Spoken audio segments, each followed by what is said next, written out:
Margaret Chen had been sitting in the same plastic chair for 3 days. The beige walls of the Mercy General Hospital discharge lounge seemed to close in on her as she watched families come and go, picking up their loved ones with warm smiles and gentle touches. Her own small suitcase sat beside her feet, containing everything she owned in the world. 2 changes of clothes, her late husband's watch, and a faded photo of their wedding day 43 years ago.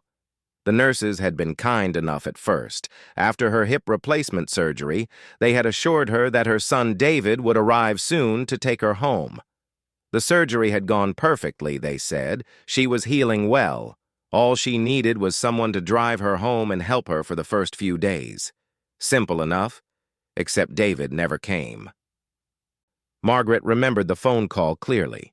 She had dialed his number from her hospital bed, her fingers trembling slightly from the medication.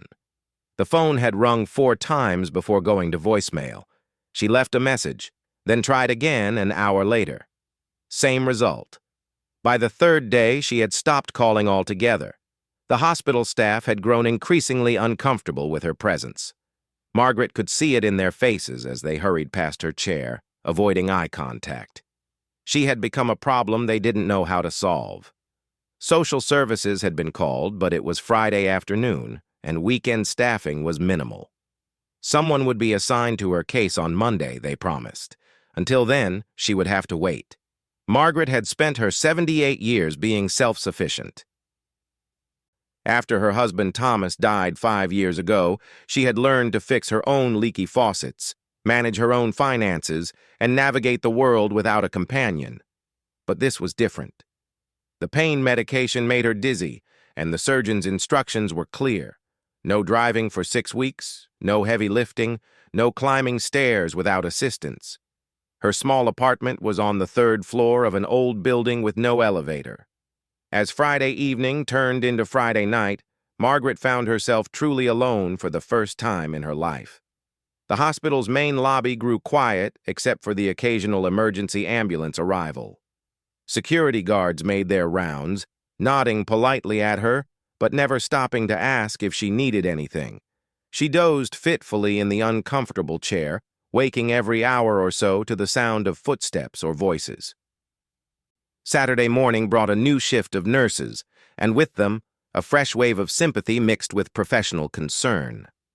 Nurse Patricia, a woman about Margaret's age with graying hair and kind eyes, brought her a cup of coffee and a breakfast sandwich from the cafeteria. "Mrs. Chen, we really need to figure out your situation," Patricia said gently, sitting in the chair next to Margaret. "You can't stay here indefinitely. Is there anyone else we can call? A friend? Another family member?" Margaret shook her head slowly. Thomas had been an only child, and she had lost touch with her own sister years ago after a foolish argument about their mother's estate. Her few friends were either deceased or dealing with their own health issues. David was her only child, born late in her marriage when she was already 35, and had given up hope of having children. "He's a busy man," Margaret said quietly, though the words felt hollow.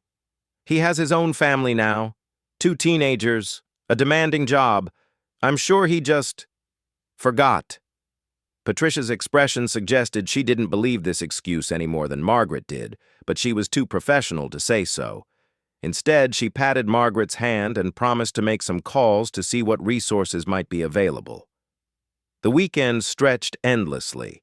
Margaret watched the regular rhythm of hospital life continue around her. Visitors came and went, bringing flowers and balloons and hope. Patients were wheeled past her toward the exit, supported by loving family members eager to help them recover at home. Each departure reminded her of what she didn't have. On Saturday evening, a young orderly named Carlos noticed her still sitting in the same spot. He was maybe 25, with gentle eyes and a warm smile that reminded Margaret of her late husband. During his break, he sat with her for a few minutes. "My grandmother went through something similar," Carlos told her quietly. "After my grandfather died, my uncle was supposed to take care of her, but he was too busy with his own problems. She ended up living with us for her last few years. Best thing that ever happened to our family, honestly." She taught me how to cook, helped me with my homework, told me stories about the old country. Sometimes the people who are supposed to care for us let us down. But sometimes new families form in unexpected ways. His words were meant to comfort, but they only highlighted Margaret's isolation.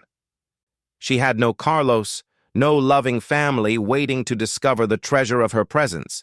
She had raised David with love and sacrifice, working 2 jobs after Thomas's first heart attack to keep their small house and pay for David's college education. She had been there for every soccer game, every school play, every milestone. Yet somehow, in the arithmetic of his adult life, she had become expendable. Sunday brought a new kind of desperation. Margaret's body ached from sleeping in the chair, and her hip throbbed despite the pain medication. She began to wonder if she would spend the rest of her life in this lobby, a forgotten woman in a forgotten corner of a busy world. The hospital chaplain, Father Martinez, found her that afternoon. He was a small man with silver hair and hands that spoke of a lifetime of offering comfort to those in need. He sat with her for over an hour, listening to her story without judgment or false promises that everything would work out. "Sometimes," he said finally, "we have to accept that the people we thought would be there for us simply won't be. It's one of life's cruelest lessons. But that doesn't mean your story is over, Margaret. It just means it's going to unfold differently than you expected." As Sunday evening approached, Margaret felt something inside her begin to shift. The hurt and confusion of the past 3 days were hardening into something else. A quiet determination. She had survived the death of her husband, the loneliness of the past 5 years, and now this abandonment by her only child. She would survive whatever came next. Monday morning arrived with the usual bustle of a new work week. Margaret watched the familiar dance of staff shift changes, the arrival of administrators and social workers ready to tackle the problems that had accumulated over the weekend. She straightened her shoulders and prepared herself for whatever conversation was about to come. But before any official could reach her, something unexpected happened. A small figure appeared at the edge of her vision, moving purposefully through the lobby. It was a child, maybe 7 or 8 years old, with dark hair and serious eyes that seemed too old for such a young face. The child approached Margaret's chair with the directness that only children possess, stopping directly in front of her and studying her face intently. Margaret felt a flutter of confusion. She had been invisible to most people for 3 days, and now this small person was looking at her as if she were the most important thing in the world. "Excuse me?" the child said politely. "Are you the lady who's been here all weekend?" Margaret nodded, uncertain how to respond. The child was clearly alone, which seemed odd in a hospital setting. Where were this child's parents or guardians? "My name is Sam," the child continued. "I've been watching you since yesterday when I came to visit my mom. She's on the 4th floor in the cancer ward. The nurses told me about you, said you didn't have anyone to take you home." Margaret felt her cheeks flush with embarrassment. Had her situation become gossip among the hospital staff? Was she now a cautionary tale shared in break rooms? But Sam's next words changed everything. "I don't have anyone either," Sam said simply. "I mean, I have my mom, but she's really sick. The doctors don't think she's going to get better, and my dad left when I was little. I don't really remember him. So it's just been me and Mom, but now—" The child's voice trailed off, and Margaret saw a pain in those young eyes that mirrored her own. Here was another person caught in the gap between what family was supposed to be and what it actually was. "I'm sorry to hear about your mother," Margaret said softly. "That must be very frightening for you." Sam nodded. "The social workers keep talking about foster care and group homes.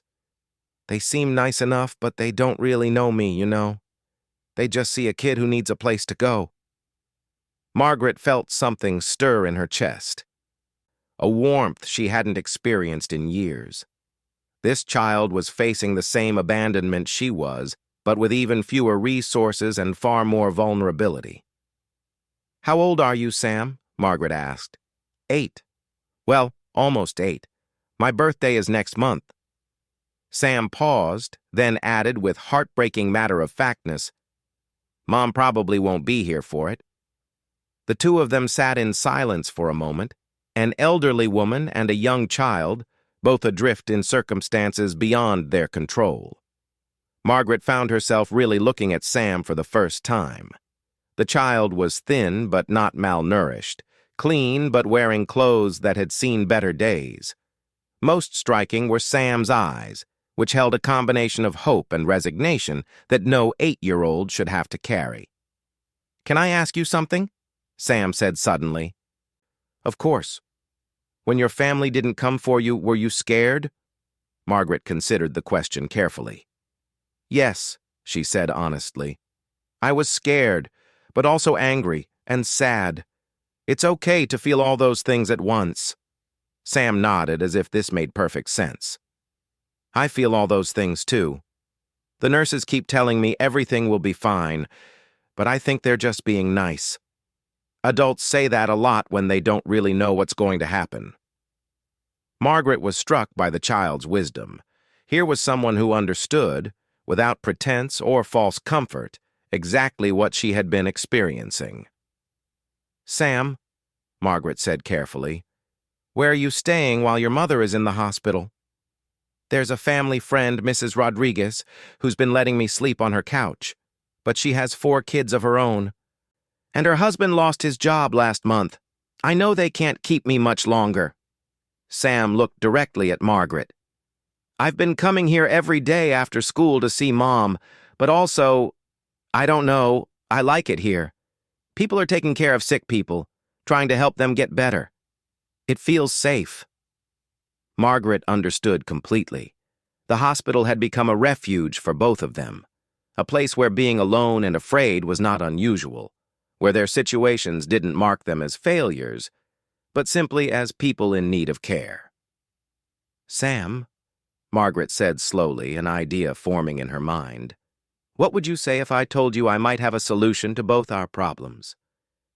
The child's eyes widened with interest, and Margaret felt the first stirring of purpose she had experienced in months. Sam leaned forward in the plastic chair next to Margaret, eyes bright with curiosity and hope. For the first time in 3 days, Margaret felt truly awake, as if a fog had been lifted from her mind. "What kind of solution?" Sam asked. Margaret took a deep breath. "Well, I need someone to help me get home and stay with me while I recover from my surgery. And you need a place to stay that isn't someone's couch. I have a small apartment, but it's comfortable. It has a second bedroom that I've been using for storage, but it could easily be cleared out." Sam's expression shifted between hope and caution. "You would want me to live with you? But you don't even know me." "That's true," Margaret admitted. "But I know you've spent the last 2 days sitting with a lonely old woman in a hospital lobby when you could have been anywhere else. I know you're brave enough to ask difficult questions and honest enough to tell the truth about scary things. And I know you understand what it feels like to be forgotten by the people who should care about you most." Sam was quiet for a long moment, processing this offer. "What about my mom? I can't leave her here alone." "Of course not," Margaret said quickly. "We would visit her every day. I don't drive anymore, but there's a bus route that comes right by my apartment building and stops 2 blocks from the hospital. We could come every day after school, and on weekends we could stay as long as you want." The child's face lit up at this possibility. "Really? You would come with me to see her?" "I would be honored to meet your mother," Margaret said, and meant it. They sat together in comfortable silence, both contemplating the enormity of what was being discussed. Margaret felt a mixture of excitement and terror. She hadn't made a decision this significant since agreeing to Thomas's proposal 45 years ago. But unlike that decision, which had felt natural and inevitable, this one felt like stepping off a cliff into unknown territory. There would be a lot of details to work out, Margaret said carefully. Legal things. You can't just go live with a stranger, even if that stranger is offering. There would have to be background checks, home visits, approval from social services. Sam's face fell slightly. That could take weeks, and Mrs. Rodriguez said I can only stay until the end of this week. Margaret felt a surge of protective anger. How had this bright, thoughtful child been left to navigate such an impossible situation? Let me talk to some people, she said. There might be emergency provisions, temporary arrangements that could be made while the paperwork gets sorted out. You would really do that? For me? The wonder in Sam's voice broke something open in Margaret's chest. When was the last time someone had looked at her as if she had something valuable to offer? When had she last felt needed rather than burdensome? Sam, can I tell you something honestly? I haven't felt useful in a very long time, since my husband died, and especially since my son. Well, since my son decided he didn't need me anymore. Sitting here for 3 days, I started to wonder if maybe I really was just taking up space in the world. But talking with you, thinking about helping you, it makes me feel like maybe I still have something to contribute. Sam reached over and took Margaret's hand. The gesture was so natural and trusting that Margaret felt tears spring to her eyes. You do have something to contribute, Sam said seriously. You listen to me. Most adults, they hear that my mom is dying, and they get this look on their face like they want to run away. They start talking really fast about how sorry they are and how everything will work out fine. But you didn't do that. You just listened and told me the truth about your own feelings. Margaret squeezed the small hand in hers. Would you like to go up and see your mother? I'd like to meet her if she's feeling up to visitors. Sam's face brightened. She would love that. She's been worried about me being alone so much. She keeps apologizing for being sick, as if it's her fault. They made their way to the elevator bank, moving slowly to accommodate Margaret's healing hip. As they waited, Sam chattered about school, about favorite subjects and challenging homework assignments. Margaret found herself smiling for the first time in days.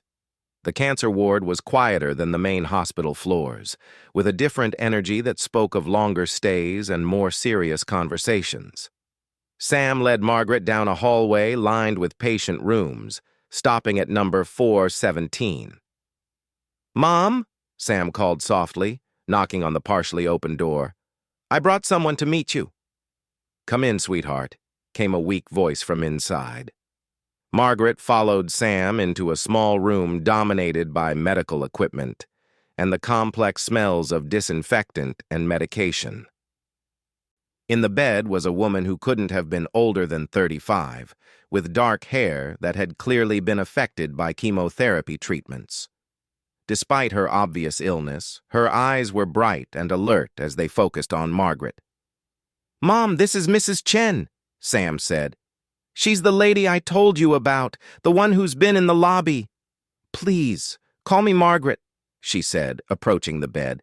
And you must be Sam's mother. I can see where Sam gets those beautiful eyes. The woman smiled, and Margaret could see the person she had been before illness had taken hold. I'm Elena Vasquez. Sam has been talking about you for 2 days. I have to admit, I was curious about the woman who had captured my child's attention so completely. Margaret took the chair beside Elena's bed while Sam perched on the edge of the mattress. Your child is remarkable, Margaret said, wise and kind and brave in ways that put most adults to shame. Elena's eyes filled with tears. Sam is the best thing I ever did with my life, which makes all of this so much harder. She gestured vaguely at the medical equipment surrounding them. The doctors have been honest with me. I have maybe a month, possibly 2 if I'm lucky. And all I can think about is what happens to Sam. Margaret felt the weight of Elena's fear and love for her child. Sam told me about the foster care arrangements being discussed. They mean well, Elena said. But Sam isn't just any 8-year-old. Sam reads at a high school level, asks questions that make my head spin, and has been helping me manage my medications and appointments for months now.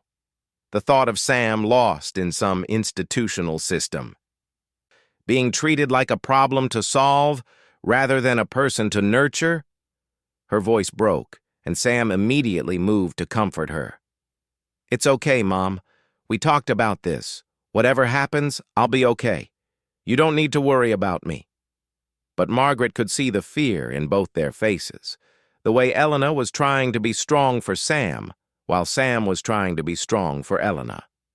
It was a dance of love and terror that she recognized from her own experience with Thomas during his final illness. "Elena," Margaret said carefully, "I've made Sam an offer, but I wanted to discuss it with you as well.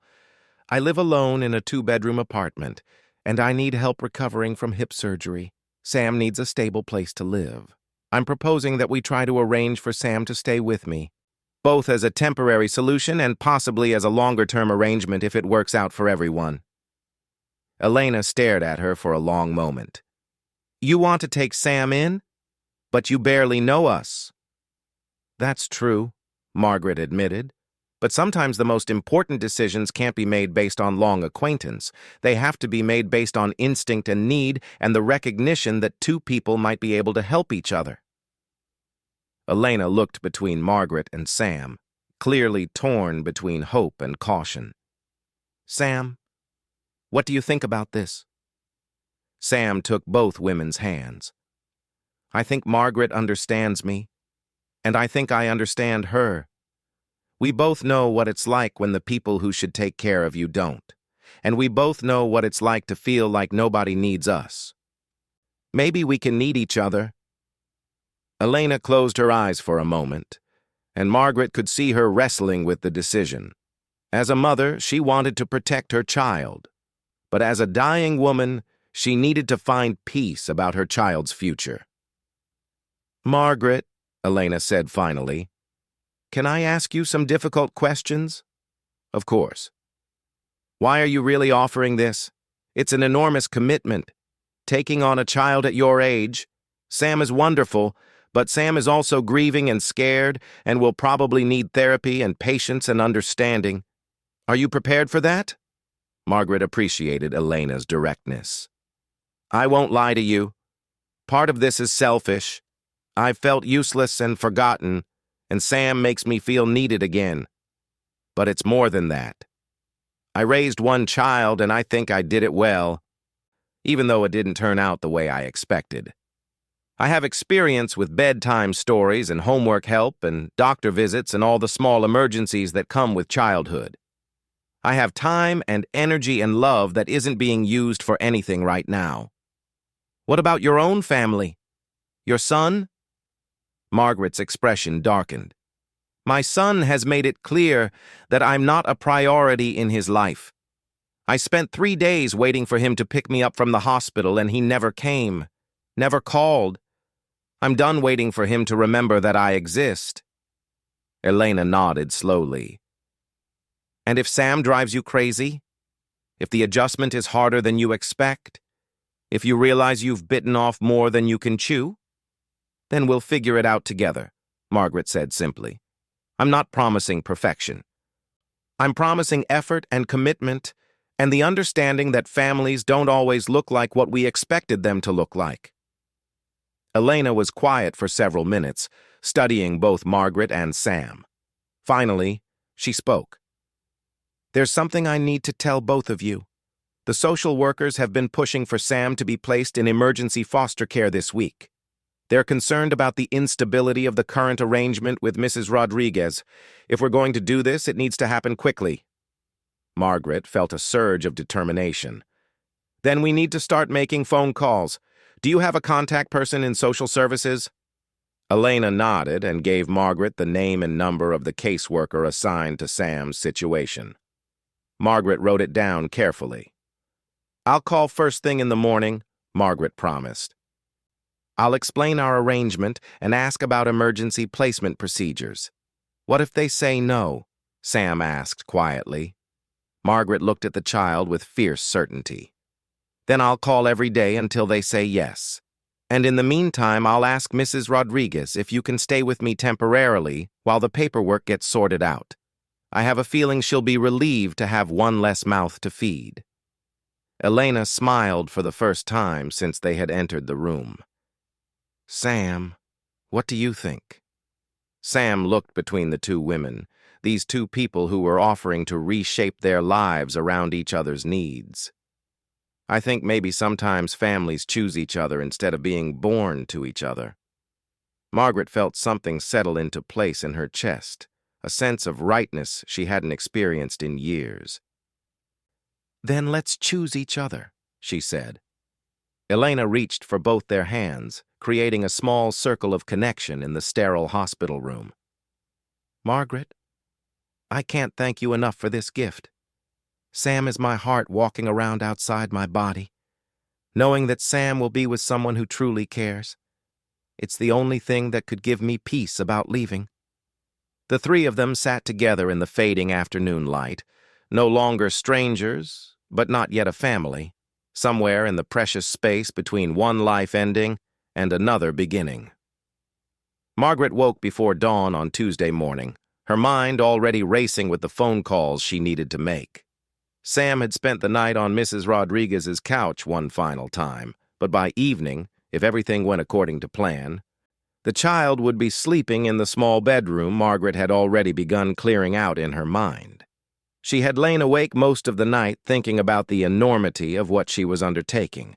At 78, she was about to become responsible for an 8-year-old child. The practical challenges seemed overwhelming.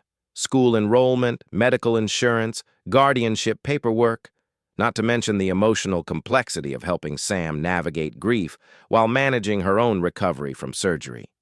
But every time doubt crept in, she remembered Sam's small hand in hers and Elena's grateful tears.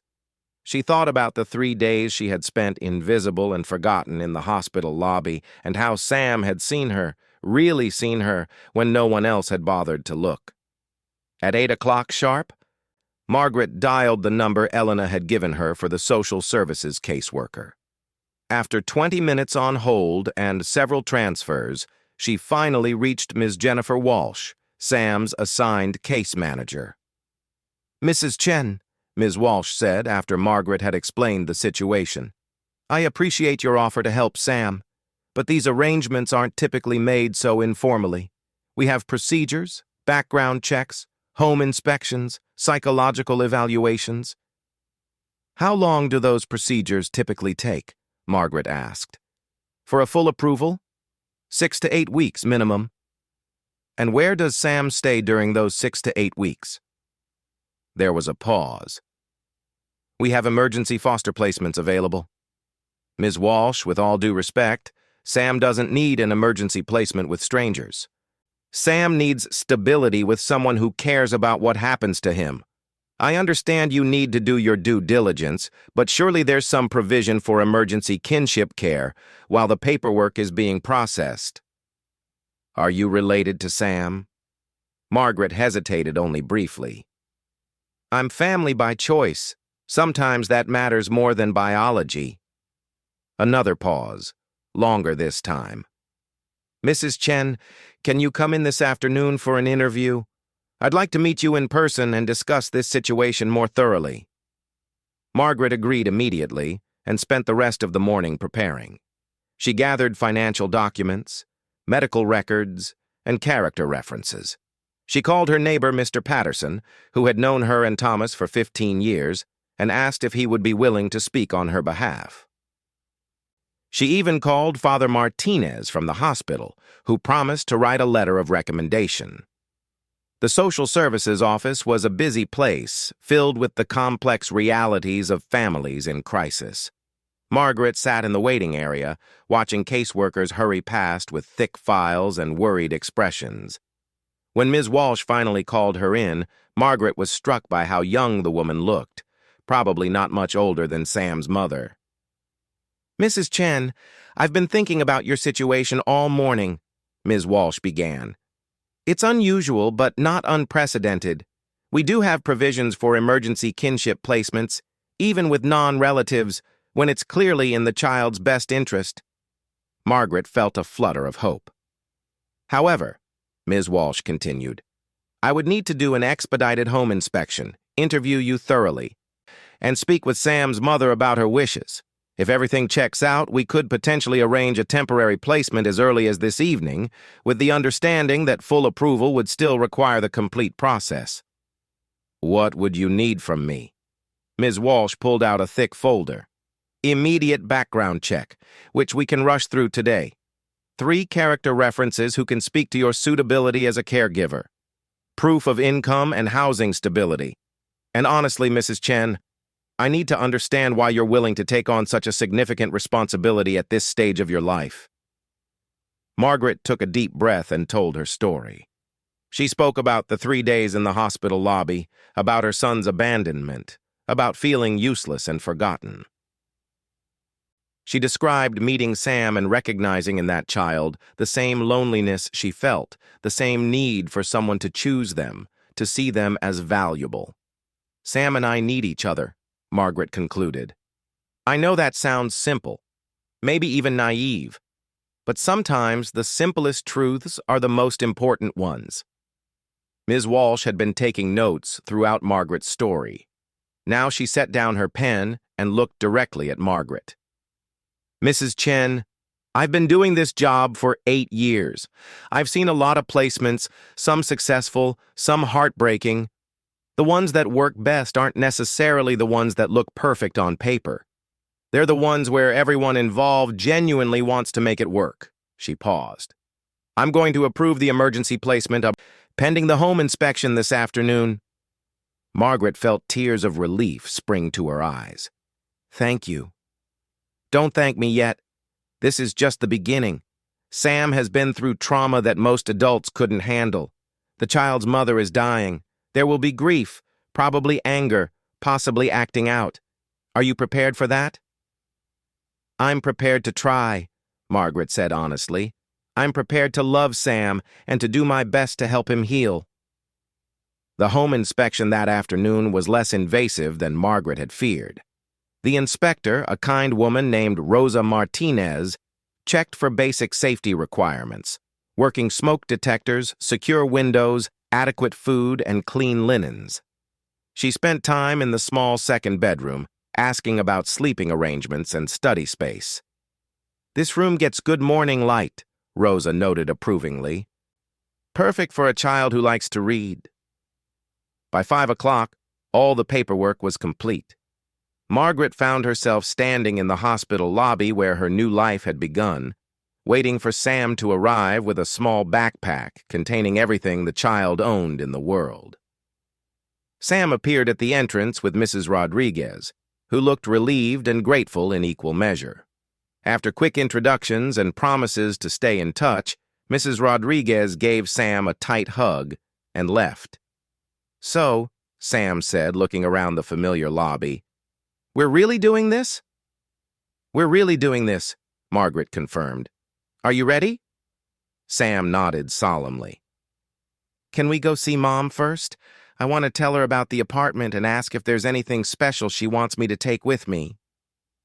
They made their way up to Elena's room, where Margaret watched Sam explain their new living arrangement with the careful enthusiasm of a child trying to be optimistic while managing deep worry. Elena listened with tears in her eyes, asking practical questions about school and bedtime routines that showed how much thought she had given to every detail of her child's future. Margaret, Elena said when Sam had gone to the bathroom, I need you to know how much this means to me. I've been lying awake at night, terrified that Sam would end up lost in the system, bounced from placement to placement, never finding stability again. That's not going to happen, Margaret promised.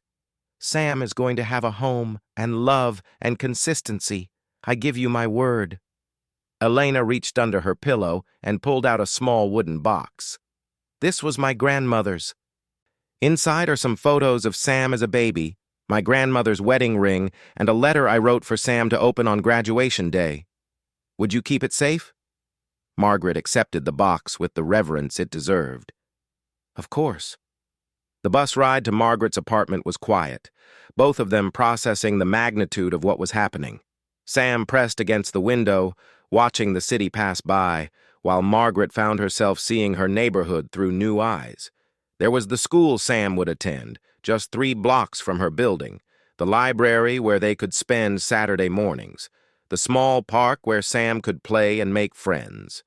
Margaret's apartment was modest but clean, with large windows and walls lined with books. Sam moved through it carefully, taking in the photographs of Margaret and Thomas, the comfortable furniture that spoke of a long and settled life. "This is your room," Margaret said, opening the door to the smaller bedroom. She had spent the morning moving boxes and arranging furniture. There was a twin bed with a cheerful blue comforter, a desk by the window, and empty shelves waiting to be filled with a child's treasures.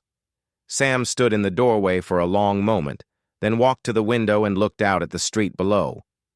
"I can see the bus stop from here. We can watch for the bus to the hospital."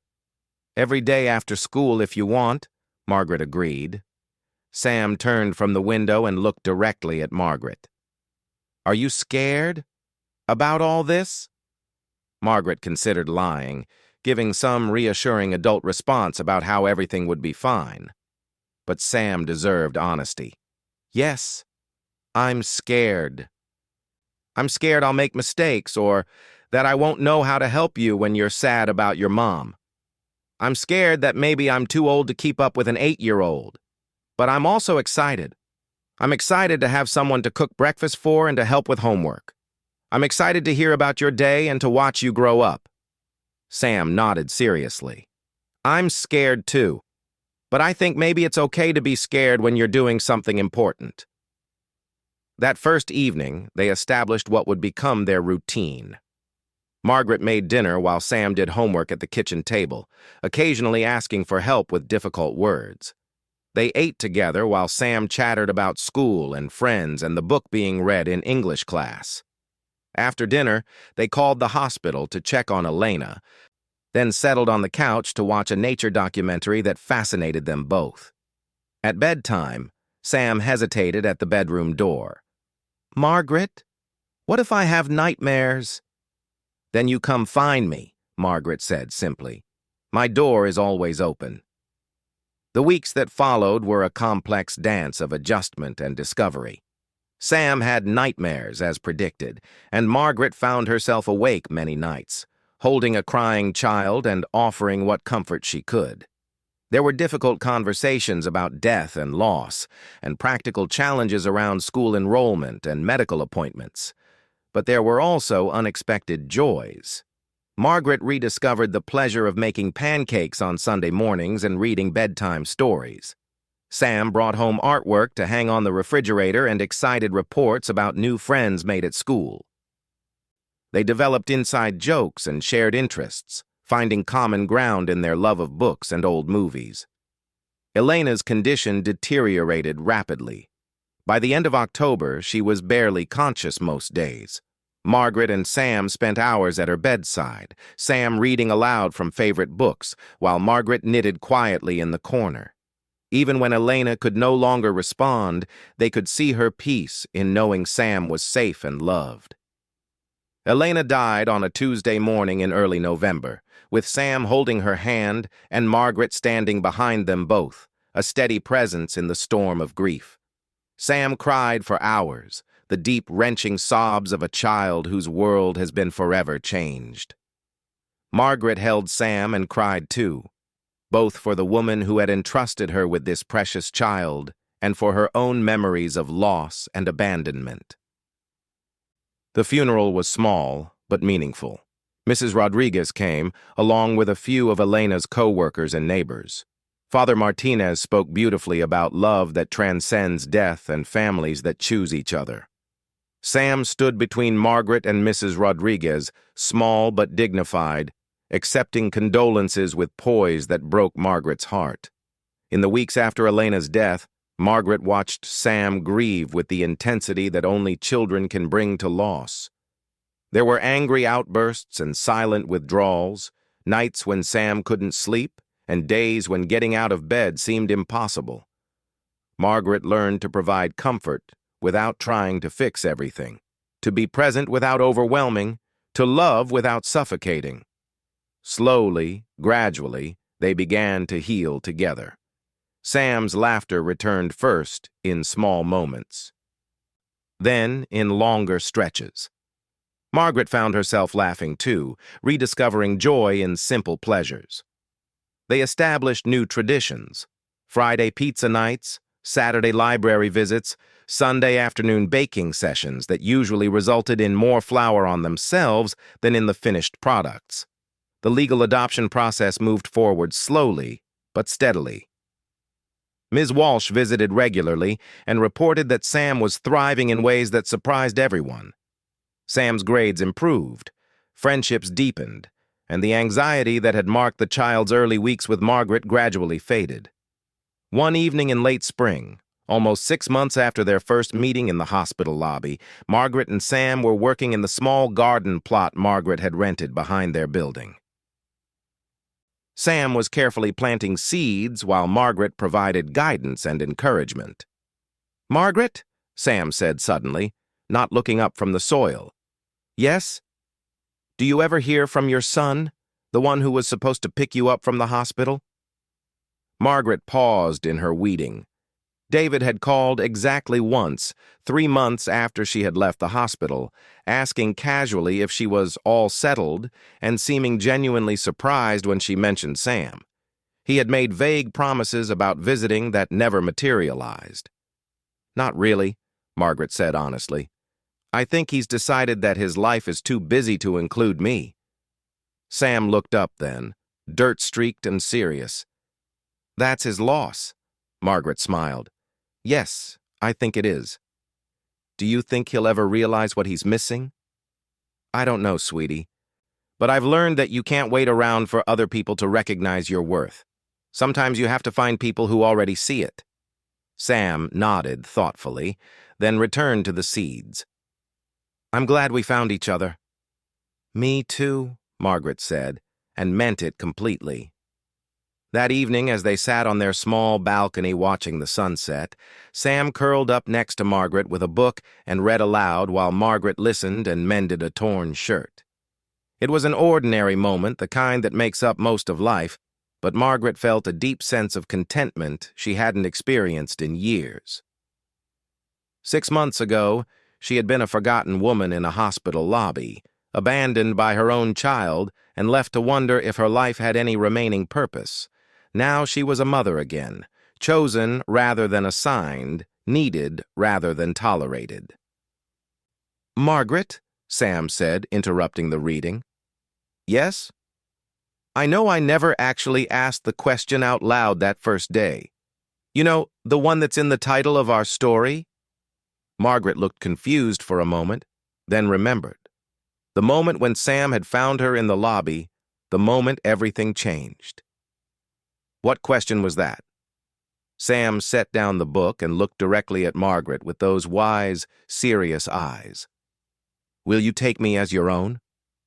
Margaret felt her heart swell with love and certainty.